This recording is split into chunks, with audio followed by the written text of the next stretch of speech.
What's up, y'all? Jay here. So, want to get out here a little bit with some news, a little bit of rumors, assumptions, whatever you want to call it. What's still going on right now in this, the realm of comic movies and whatnot. So, we currently have, the biggest news going on right now is the fact of the acquisition of Warner Brothers Discovery and whatnot, and seemingly that Netflix had won the bid to exclusively negotiate, which they did. But of course, this can't just go easy, and this is not just based off of DC stuff. So let me be clear about that. But DC is part of it, so it is what it is. News today is that Paramount Skydance submitted a bid for all of Warner Brothers for $1.8 billion. That's a very big bid, and that shows, they want to buy this. Now, I've said this before, I didn't get too deep into it. I'm not going to now. There's been a lot of pushback about this acquisition of Netflix from a lot of people in the movie industry due to the monopolizing of the streaming aspect of it, which, understandable, even though it's not really that. You've had other companies kind of do the same in a lot of areas. But I understand the concern, since eventually Netflix may want to take everything to streaming more, exclusively, having that theater to streaming window be, go from what I think it is 3 months now, probably try and knock that down to 2 weeks or something.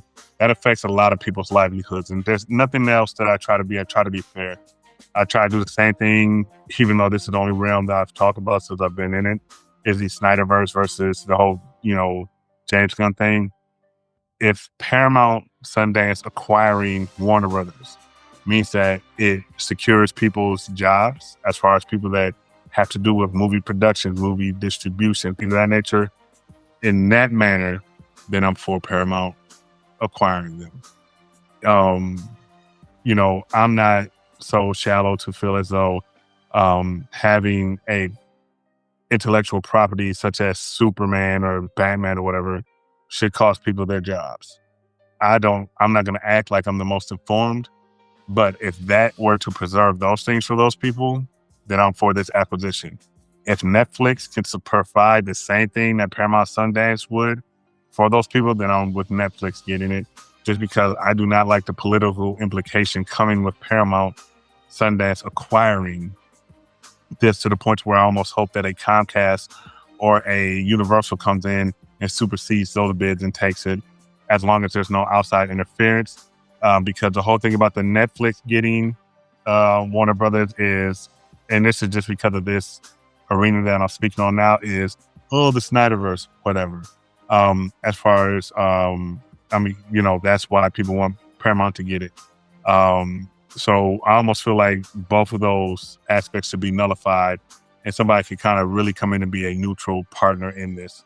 But this is the news right now, $108 billion. Do I think that Netflix can supersede that? Yeah, maybe not by a ton, but yes, I feel they can. But, we shall see. I'm not going to sit up here and act like I'm the most knowledgeable about this aspect of things. I have done certain research to understand certain things, but even if I feel I know something, I'm not going to get online and pontificate as if I do. So, but that's how I feel in regard to that scenario. And outside of that news with, staying in DC. So, outside of that, they dropped the new trailer for the Supergirl trailer. And it wasn't really a trailer, just a little teaser. It just shows her sitting there and, what seems to be a ship coming down. Nothing really major, but they're going to drop a more fleshed out trailer going forward. Now, already I've heard certain people who on their platform say everything sucks if it's not Snyder, essentially. Says it sucks. If you think this sucks because of what? I've heard people say that she's sitting there looking like an a-hole, whatever. The funny thing is these same people, and this is for the Snyderverse people, who love that because it gives Superman a different variation of himself. Yes, he's the same super strong, super, super strong Superman that we know, that we have loved over the years, and which is why there's a problem with the new Superman being overly emotional, even though when that Superman came out in Man of Steel, he was seen as emo. Her sitting here like this, people have a problem. And I honestly feel like unless a female superhero character just has a large breast area or is, overly sultry in certain ways, that there's going to be a problem with her, to be perfectly honest.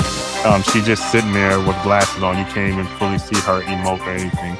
But a certain platform is saying, oh, this sucks, or whatever, dude. You said everything. But I'm looking forward to seeing what this trailer, the actual trailer, shows, because we get to see the next iteration of this James Gunn DCU. This will help us understand if it's going to progress in the right direction or not. And that does not mean if 99% of things in the trailer is great and one thing is bad, that you just pan it, but to each his own, it's subjective. So that's the thing about all this. But we did get that. So look forward to seeing what's going to go on with that going forward. Also,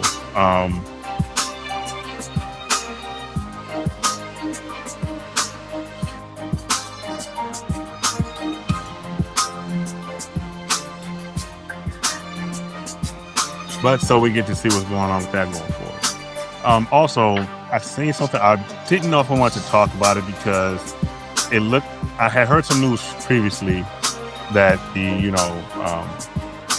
Doomsday trailer is coming out, and it's supposed to be attached to Avatar, the Avatar trailer that's coming out. But then I seen somewhere where they might release it early, which doesn't make any sense. I seen this mock-up, or I seen this advertisement of it coming out this week on Thursday. And now with the Supergirl trailer coming out, supposed to be Thursday, it makes more sense that somebody just kind of made that up and whatnot. But hopefully it would be nice if it did. The reason I'm just kind of right now is because I had a whole segment set for that, and then when I looked into it, I seen that's more than likely just BS. If it drops this Thursday and I'm wrong, I'll be surprised just like you are.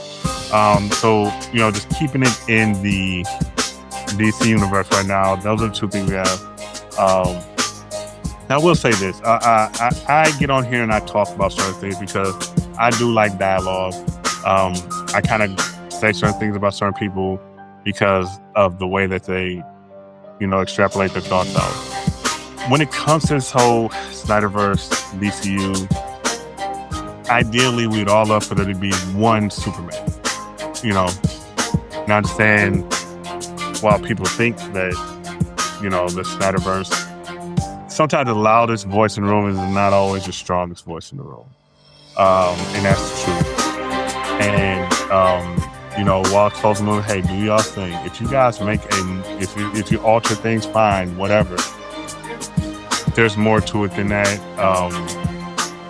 But I personally think a universe where it's the Snyderverse and it's the DCU, so like the Snyderverse, like an Elseworld thing, it's going to be extremely confusing. And I think it splits up the profits for whatever entity ends up acquiring DC.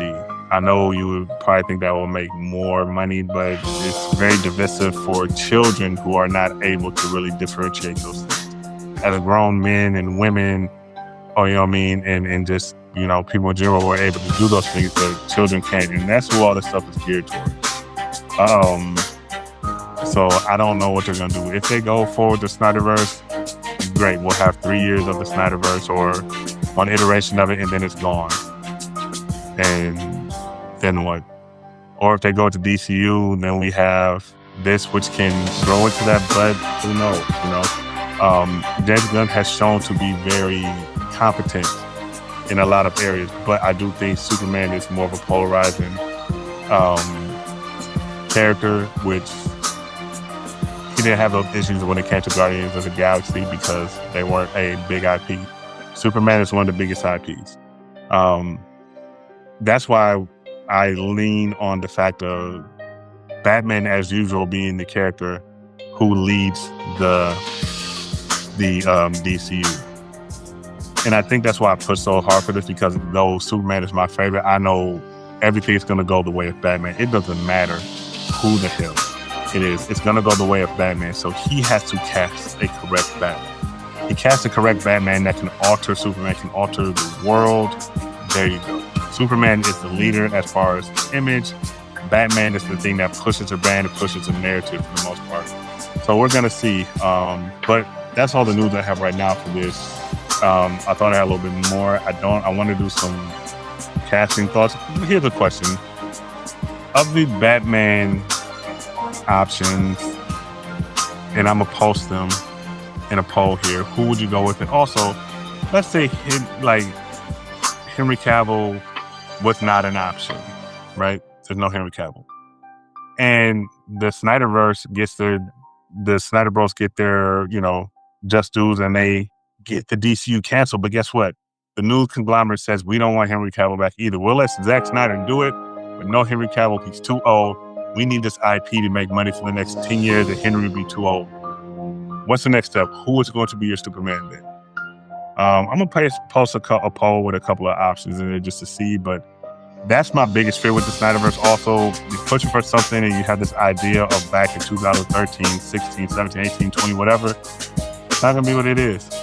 But anyways, I'm Jay. Any news come up, I'm going to be at you. Give me a like, comment, subscribe. I appreciate you watching this. Y'all have a good day.